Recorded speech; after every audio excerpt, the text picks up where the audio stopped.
Shalom para todos, el Boré Eliezer Centro Educativo Shoresh. Este es un evento en el cual vamos a compartir un poco de lo que será el curso desde Isaías hasta la destrucción del segundo templo. Curso maravilloso, eh, una información súper relevante e importante. Y le invito a que se matriculen eh, eh, en esta experiencia de 10 semanas con una gran cantidad de láminas, de ayudas audiovisuales, mapas, un excelentísimo libro de texto lleno de tanta información. Así que pues espero que se interesen en este proyecto del Centro Educativo Shoresh. La vida diaria es el tema hoy en el Israel antiguo, desde Isaías hasta la destrucción del segundo templo. Eh, lo otro es, bueno, este es el logos del Centro Educativo Shoresh. Shoresh significa raíz y somos una organización judía educativa. Así que le invitamos a que vayan a nuestro canal, le den like, se suscriban, le hablen a otras personas y de esa forma necesitamos llegar a 1000 personas. Esa es la forma de ustedes también pues, poder apoyarnos. Este es el libro de texto, curso Judaísmo del Segundo Templo, desde Isaías hasta la destrucción del Segundo Templo. Y aquí está el mapa de el Ofanayim, los Ofanayim de la Nebuá que tuvo el Naví o el portavoz o profeta Ezequiel. Vemos la tierra antigua de Israel, vamos a usar muchos mapas, las distintas sectas y partidos políticos religiosos. Vamos a estar hablando mucho del Targum, la Septuaginta, Esdras como Sofer, como escriba, como el padre de los escribas. Vamos a estar hablando del templo de Herodes, vamos a estar hablando del primer templo y de la reconstrucción de Nehemías. Bueno, sí que tratamos de simbolizar todas estas cosas. Eh, es un gran libro de texto, una información maravillosa. Yo sé que les va a servir de mucho bien. Bueno, los artefactos diarios. Miren, esto en sí era una propiedad. Como pueden ver las ventanas, la mayoría de las actividades diarias se daban aquí arriba. Eh, y se le daba mucho mantenimiento al techo. Así que mayormente acá porque había luz se ponían unas tiendas para cubrirse del sol. Las actividades diarias realmente se daban aquí. Eso es mayormente pues una realidad. Eh, las casas eran adentro, lo que había era una especie de pequeña letrina y un cuarto, mayormente un cuarto grande. Y había, pues, sí, una pequeña cocina, pero casi siempre se cocinaba y se hacía todo acá arriba. Y, lógicamente las casas estaban conectadas y usted podía caminar por sobre de una casa a otra y eso lo vamos a ver ya mismo. Los que podían tenían pues cercado su propiedad. No era tampoco algo muy común, a menos que fuera en algunos lados dentro de la ciudad, pero mayormente no había tanta necesidad. Pero estas eran las casas más humildes. Luego vamos a ver comunidades ya más elaboradas, donde habían corrales para los animales. La mayoría de gente pues trataba de tener algunas cabras para la leche, para hacer queso. A veces tenían un árbol de rimonín o de granadillas pues para hacer dulces. Eh, y vamos a estar hablando de las 7 especies y vamos a estar hablando de cómo era una vida muy sencilla. Aquí usualmente había, debajo de las escaleras también había una especie de horno al aire libre y esto pues también era doble. en otras palabras, por afuera y también a veces tenía apertura por adentro porque el invierno en Israel pues hace mucha lluvia y hace mucho, aparte de mucha lluvia, hay mucho frío en los meses de diciembre, enero, febrero. Entonces, lógicamente la gente tenía que mantenerse caliente y se hacía, era difícil mantenerse caliente por la lluvia. Entonces se necesitaba también una especie de horno adentro para pues mantenerse con un poco de calor. Sin embargo, era algo todavía muy arcaico, muy distinto a lo que había en Europa. Eh, y eh, estoy hablando ahora mismo ya cuando Europa como tal todavía no existía, pero estoy hablando del tiempo de los griegos, el tiempo cuando Roma estaba comenzando. Y eh, la gente pues buscaba ciertas formas con estos hornos de sobrevivir, de mantenerse protegido de los elementos.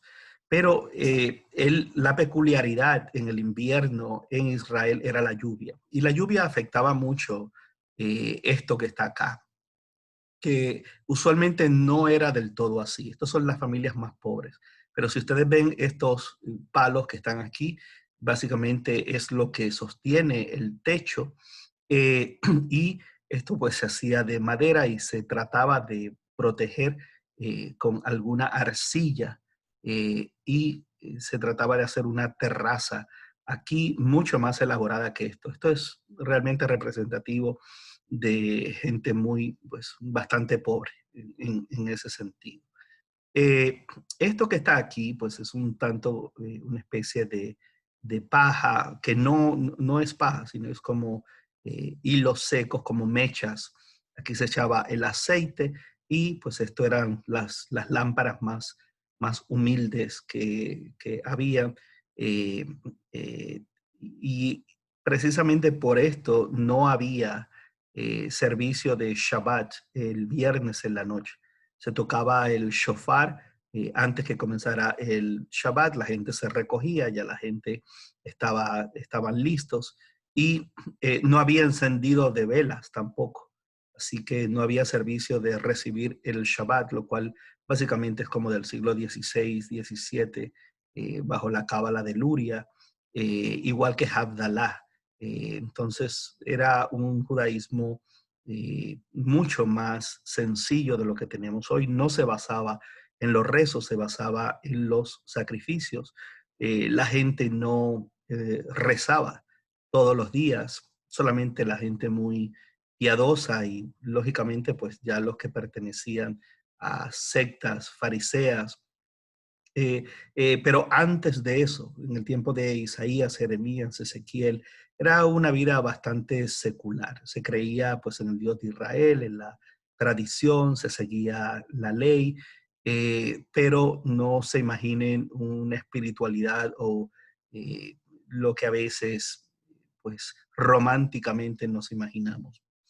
Eh, Esto es muy importante. Aquí había, esto es lo que se llama hoy Dalet, pero de la palabra Dalet, que es el marco de una puerta, había que dar un paso bastante alto acá, era para que no se inundara y no entrara el agua dentro de la casa. Las casas profundamente oscuras y mucho más que las ventanas no eran grandes como en otros lugares ya de lo que hoy consideramos Europa, sino que eran largas y finitas. Eran más que todo tragaluces, en otras palabras, para dar un poco de luz, pero adentro vamos a ver las casas eran profundamente oscuras. Se le perdía algo a uno, tenía que aún en el día probablemente usar unas lámparas para poder encontrarlo, y era por la cuestión de evitar que alguien mirara y como eso estaba siempre abierto, o también no se acostumbraba mucho a ponerle una tapa o una puerta a las ventanas.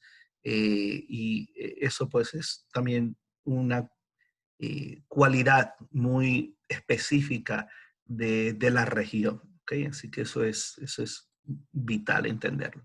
Miren cómo eran las casas adentro, muy sencillo, unos banquillos, eh, quién sabe, un horno pequeño, porque lógicamente no había mucho respiradero, no se podían hacer fuegos muy grandes, había que tener mucho cuidado con la leña, y los pisos realmente a veces no eran del todo así. La gente más pobre eran piedras, se ponían y se aplanaban, formaban como una especie de mosaico, y esto pues refleja lo oscuro que eran las casas y mayormente una sola habitación. Como podemos ver acá, pues esto es una casa, esto es otra casa, se conectaban muchas veces y todas las actividades eran mayormente arriba. Aquí lógicamente pues viven varias familias, las tiendas aquí en las calles principales, las calles bastante angostas, eh, y esto mayormente pues parece un hostel, y era lo que decía también, ven que casi no hay ventanas, era por la cuestión de seguridad y mayormente si habían ventanas pues estaban en el segundo piso o estaban bastante elevadas, y eran estrechas, no era tan fácil de llegar. Eh, Acá mayormente vemos escaleras, vemos varias casas y cómo todas estaban conectadas arriba. La gente, en las escrituras cristianas, en Mateo 24 y 25, hay algo que el que esté arriba en la azotea no descienda a buscar su capa, sino que salga corriendo, porque por aquí mismo usted podía salir corriendo y conectarse, y escapar. Y había que darle mucho mantenimiento a estos techos. Las comunidades, pues que ya tenían recursos, la gente que era más pudiente, pues tenían estas especies de establos, aunque a decir verdad, dentro de la ciudad no se acostumbraba realmente esto, sino que la gente tenía establos afuera, y era como ir al trabajo, ¿no? Iban a los campos, todo ese tipo de cosas. Las mujeres, pues, esto es lana y a hilar, y acá básicamente lo mismo para hacer distintas prendas. Esto es aún hoy, y sabemos hoy por algunos grupos todavía de beduinos que quedan y algunos grupos en la tierra de Israel, sabemos y tenemos una idea bastante fiel de cómo pues se vivía. Esto es ahorita, esto no es una simulación de cómo se vivía antes. Entonces, hay todavía algunos lugares palestinos y también de beduinos que nos permiten ver cómo más o menos todavía era la vida. La gente, perdón, bueno, arando, esto es muy importante porque el que tenía un buey, la letra Aleph es la letra que representa a Dios, junto con la letra Lamed. Y esto es la letra Lamed. La Lamed es un callado con una curva, y esto más esto hace el nombre de Dios, Aleph y Lamed. Esto significa autoridad, significa guianza, soy el más grande en poder, en guianza, en autoridad, en dirección, en provisión. Es la letra Lamed, es Dios, Él, la unión de Aleph y Lamed.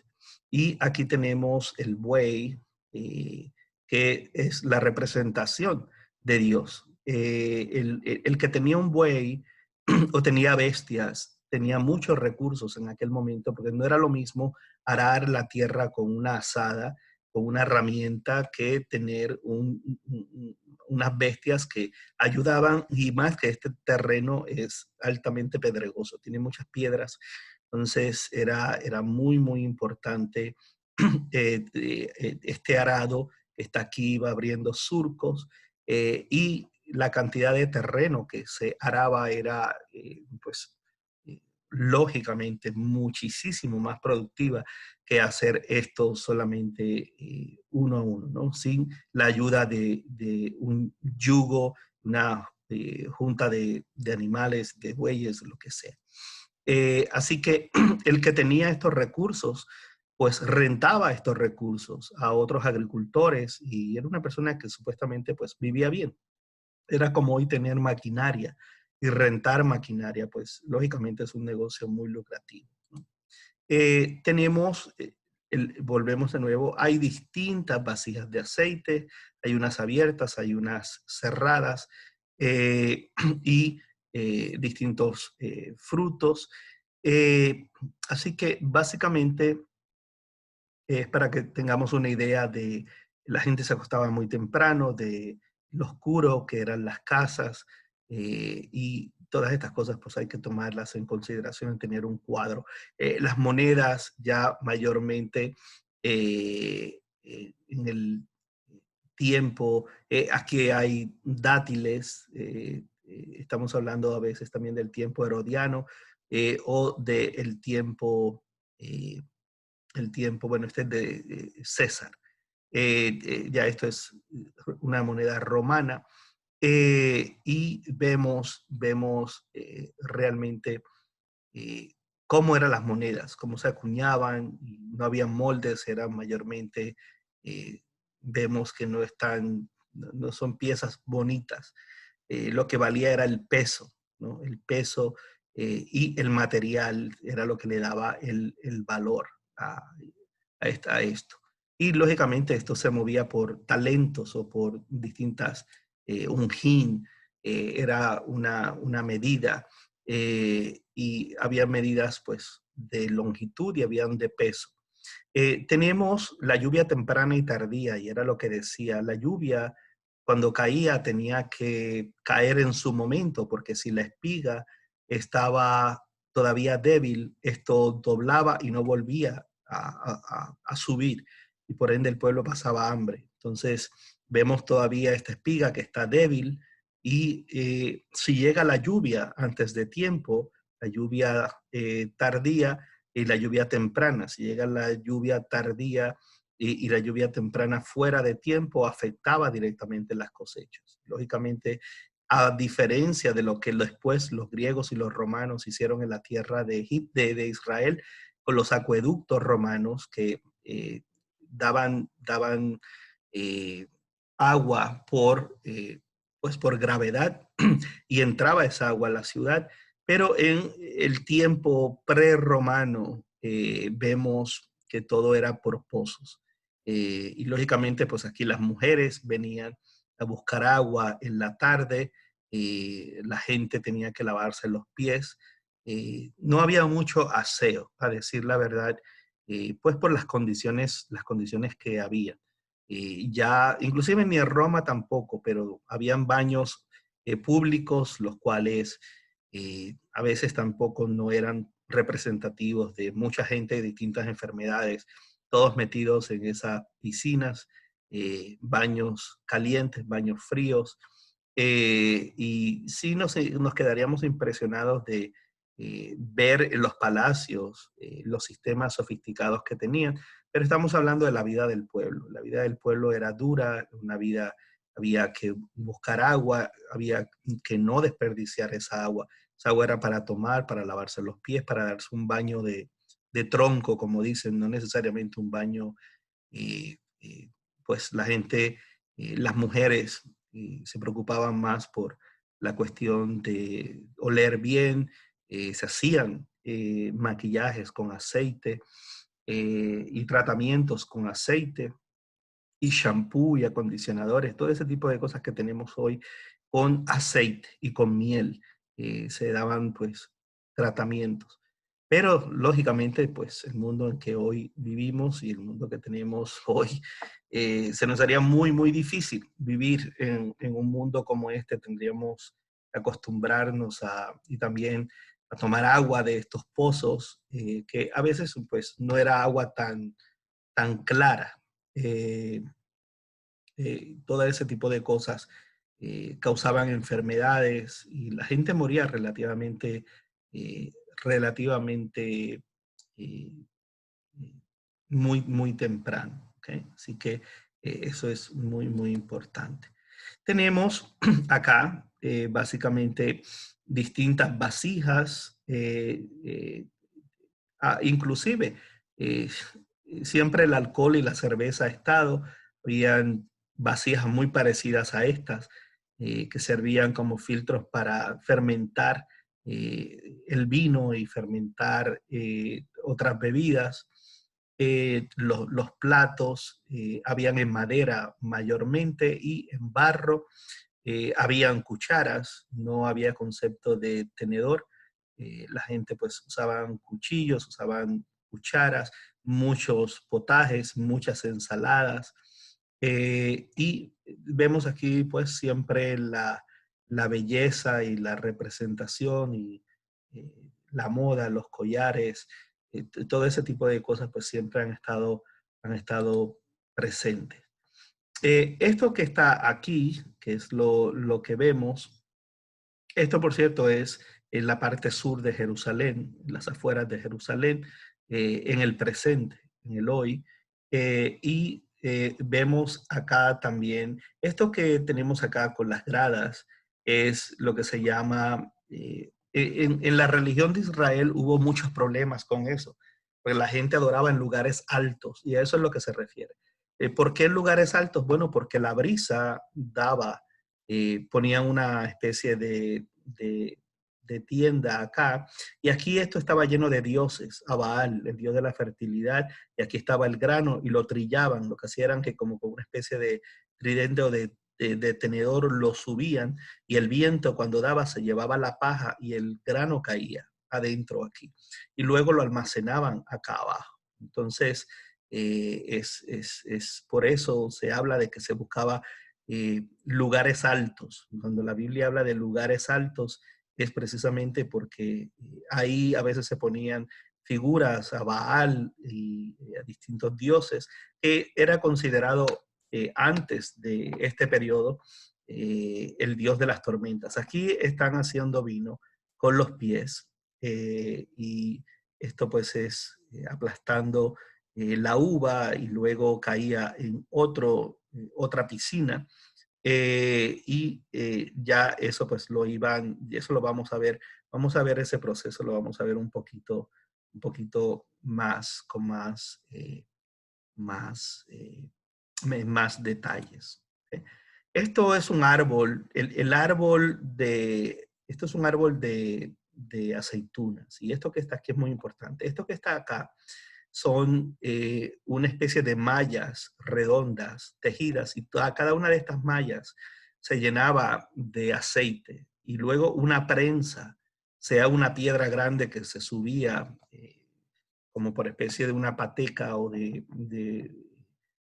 una palanca, y caía esa piedra sobre esto y aplastaba y sacaba el jugo, la primera prensada de puro de aceite virgen de la primera prensada. Y luego esa cachapa o esa pulpa se volvía a poner y ya se vendía como un aceite inferior. Y esto pues es muy, muy relevante, es muy, muy importante, eh, eh, eh, porque realmente eh, pues nos presenta cómo no solamente se hacía esto con las aceitunas, sino también con el vino.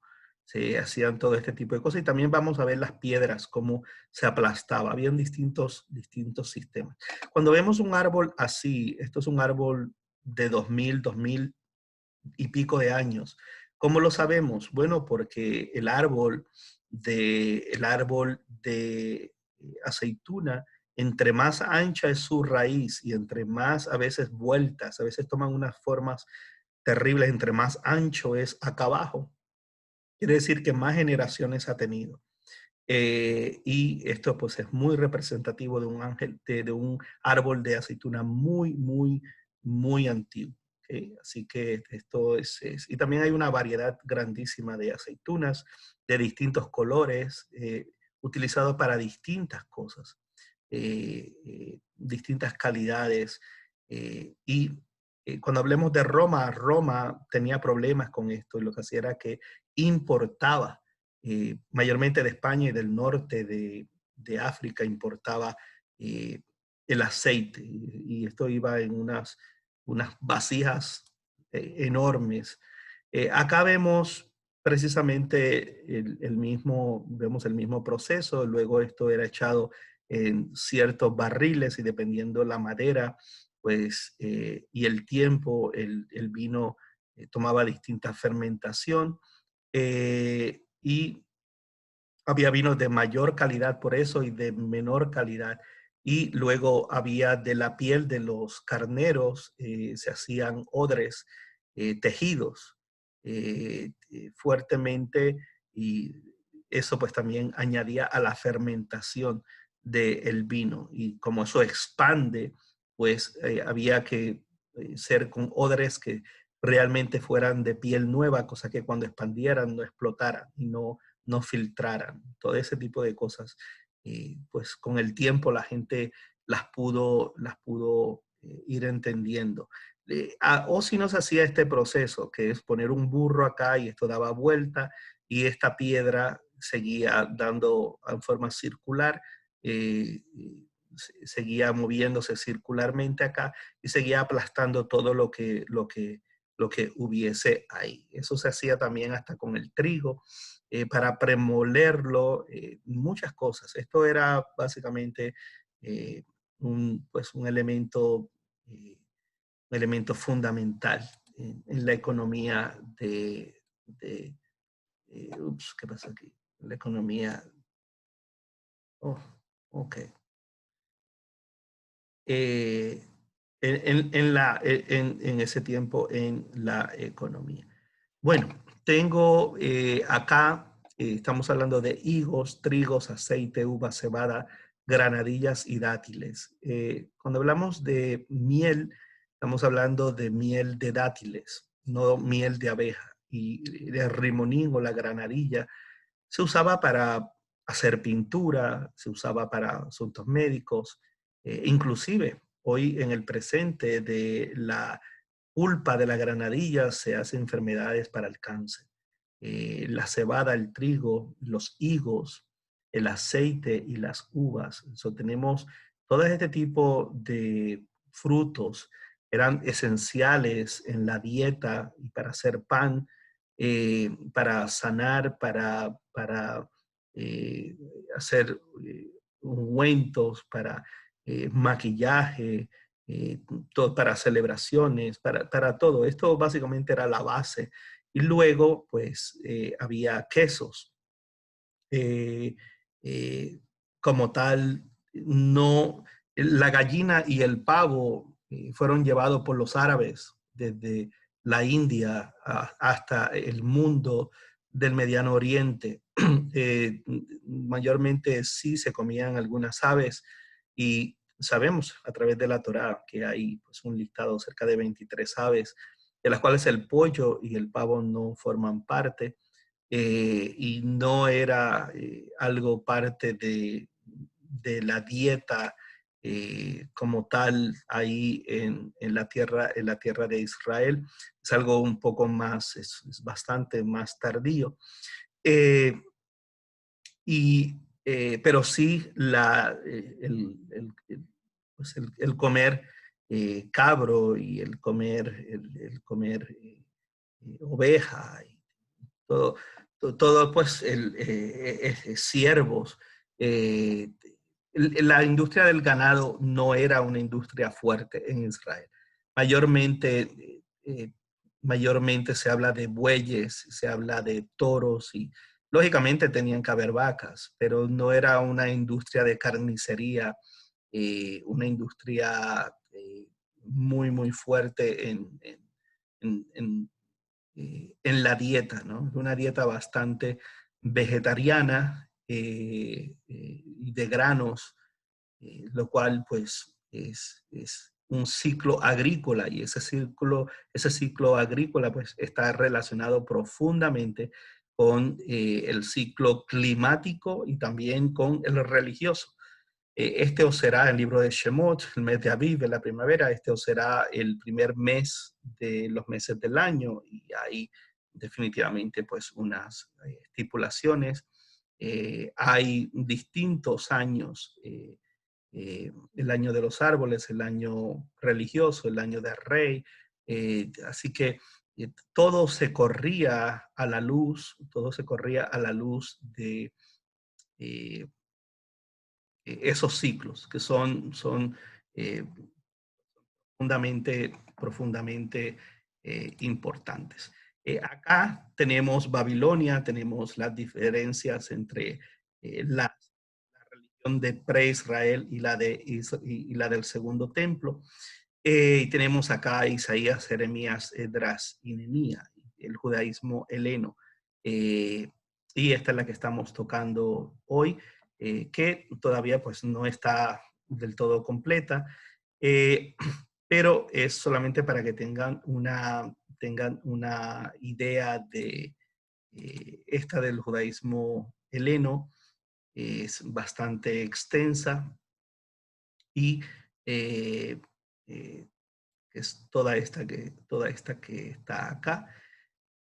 Y vamos a hablar pues de las sinagogas y vamos a hablar de el judaísmo heleno y eh, bueno, muchísima información. Vamos a hablar de las influencias de las bodas, vamos a hablar de el Sanedrín, los teatros en Cesarea, el puerto.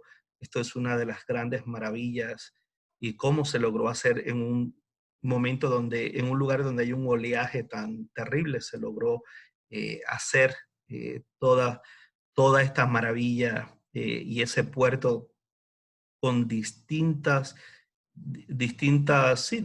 puertos para distintas eh, clases de naves, naves desde las más grandes, barcos desde los más grandes, las sinagogas helenas y también los mosaicos que se encontraron, los teatros. Esto es en Cesarea y esto todo fue construido por Herodes.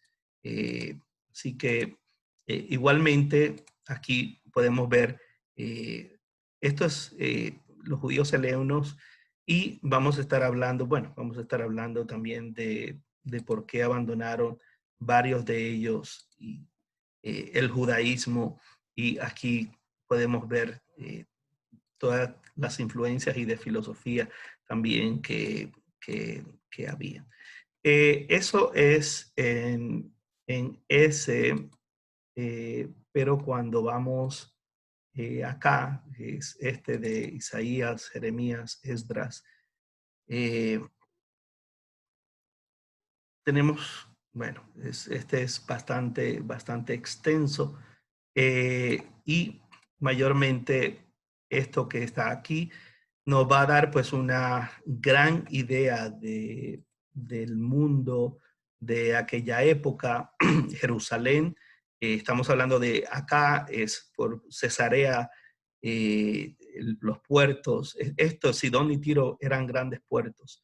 Y acá era donde se daba ese crustáceo, de donde se sacaba ese color púrpura, eh, un azul muy especial subido hacia púrpura, que parecido a este que se formó la base de el color que identificaba a el emperador romano. Y solamente él podía utilizar de ese color. Eh, aquí fue donde se dieron las grandes batallas contra Darío y de Macedonio. Aquí fue, acá en Harán vemos a Ur, de acá es que sale Abraham, va al norte y después desciende a la tierra de Canaán. Y vamos a estar hablando del imperio egipcio, el imperio babilonio, el imperio asirio y los medos y los persas. Esto que está acá es Irán y Media, y estos atacaron a Babilonia. Babilonia había atacado a Siria. Siria se había llevado en el 722 las tribus del norte que estaban acá. Y luego Babilonia, cuando ataca a Siria, también ataca. Hubo 3 guerras, y este es el mensaje de Jeremías, que eviten hacer pacto con Egipto y que sean fiel a Babilonia, que esto está dentro de los planes de Dios. De ir y que esto nada más va a ser por 3 generaciones, 70 años y luego van a regresar.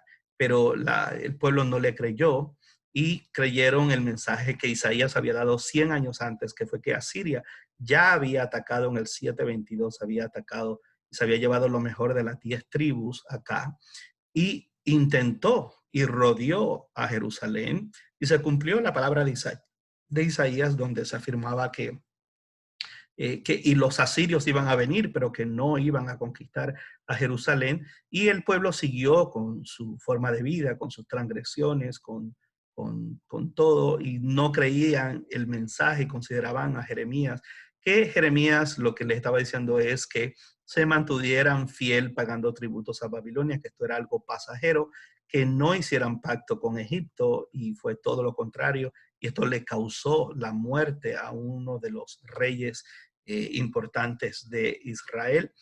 Eh, y precisamente aquí en la batalla de Laquis. Entonces, todo esto, aquí está Megiddo y al lado está el Monte Carmelo. Este es un gran valle donde se han librado enormes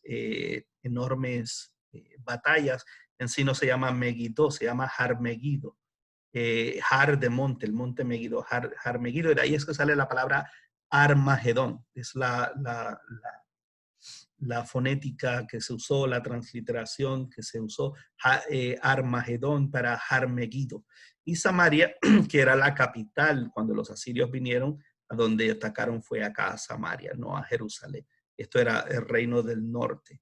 Acá es lo que es la tierra de Moab y la tierra de Edom. Hoy esto es Beersheba, esto es el Negev, aquí está Elat, que es el segundo aeropuerto internacional ahora que tiene Israel. Esto que está aquí, frontera con Egipto, es Gaza y Ashkelon, que eran ciudades filisteas, filistín, que los filisteos vinieron de por acá, del mar Egeo, y vinieron por toda la península, todo esto por toda la costa, pero son de ascendencia helena o griega, y se establecieron aquí. Sí que eso es básicamente muy, muy importante. Eso es. Y vamos a hablar de los judíos que estaban por todo el imperio. Y aquí es donde estaba Alejandría. Alejandría fue la ciudad más importante del mundo, la más educada, la más organizada, el centro de la iluminación del gnosticismo, de la universidad principal de los Estados Unidos, de los Estados Unidos, del mundo, perdón, de Egipto, Alejandría. Así que esto es muy, muy importante. Esta es la península del Sinaí. Acá es donde se da toda la Torá. El pueblo de Israel estaba aquí dando vuelta por 40 años. Aquí está Sin. Por acá es que se cree, por aquí que está el monte Sinaí, donde se dio la Torá. Así que eso es muy importante que lo sepamos. Acá esta es una tierra sumamente árida, es puro desierto todo esto. Y de acá es que entonces se entra, se ingresa y empieza la conquista de Josué hacia el norte. Y primero este lado y luego ayudar a lo que es Jordania y Transjordania, porque aquí está el Jordán que va acá. Y vemos acá el Mar Muerto y vemos lo que se conoce como Kineret, el Mar de Galilea, el Mar Muerto. Vemos todo esto. Y aquí es, bajando este hilo, es el Jardín o el Jordán, ¿okay? Así que es muy importante. Hoy, pues, esto es Siria. Estas fronteras fueron hechas por los franceses y los británicos. Damasco, eh, y, pero en realidad el reino de David llegaba más o menos como hasta por acá. Acá en la frontera, bueno, aquí esto ya es Siria y tenemos las alturas del Golán en el norte, que básicamente es la frontera. Ya acá Damasco, estamos hablando de lo que hoy es Siria. Así que Israel llega más o menos hasta como por aquí, más o menos, y están las alturas del Golán, que fueron tomadas en la guerra del 1967, 19 años después de que se reconociera el Estado de Israel en mayo del 48. Acá está Nínive, donde se desarrolla que desde acá iba Jonás y no quería ir a Nínive, iba en esta dirección y luego fue hacia esta dirección. De aquí es donde sale Abraham. Esto es el principio de la civilización. La palabra hebreo significa los que vienen de esta parte de acá, del otro lado del Éufrates. Eso es lo que significa hibrid o ibrim, los hebreos. ¿Okay? Así que desde acá hasta acá, de acá acá abajo, esto es un territorio enorme, pero súper enorme, como para nada más verlo así y decir, oh, pero en realidad es un viaje demasiado grande. Luego vamos a ver las ciudades de Pumbedita, de Sura y de cómo el judaísmo rabínico se desarrolla acá.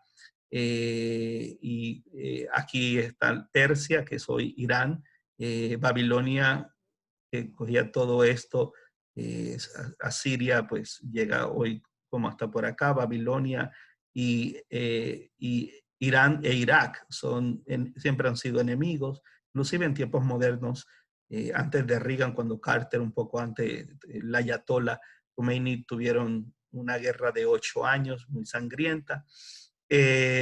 Y bueno, me estoy adelantando muchísimo a cosas que no son del curso, pero es para que tengan una idea de la importancia de todo esto. El imperio de Asiria es este imperio que llegaba a todo esto, llegaba hasta el Golfo Pérsico y tomaba todo esto, eh, y luego, y todo esto, y luego entonces es que se levanta Babilonia, y Babilonia toma todo el imperio hasta acá, hasta la frontera con Egipto, y luego los medos y los persas forman un imperio de más de 200 años, entre 200 a 250 años, que es destruido después y es conquistado por el macedonio por acá, Alejandro Magno, que cruza a Turquía, todo esto es Turquía, que los persas habían quemado y habían tomado todas estas ciudades.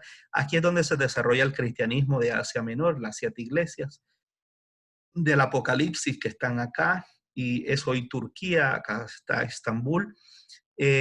Así que, pues, es solamente para que tengan una idea de lo que vamos a estar tocando este, en este curso. Así que shalom para todos. Les esperamos en este curso. Y de vez en cuando pues, voy a estar dando unas clasecitas así, pues para que interesarlos y vean la importancia de todas las temáticas que vamos a estar cubriendo. Bueno, así que les, les doy las gracias y shalom para todos.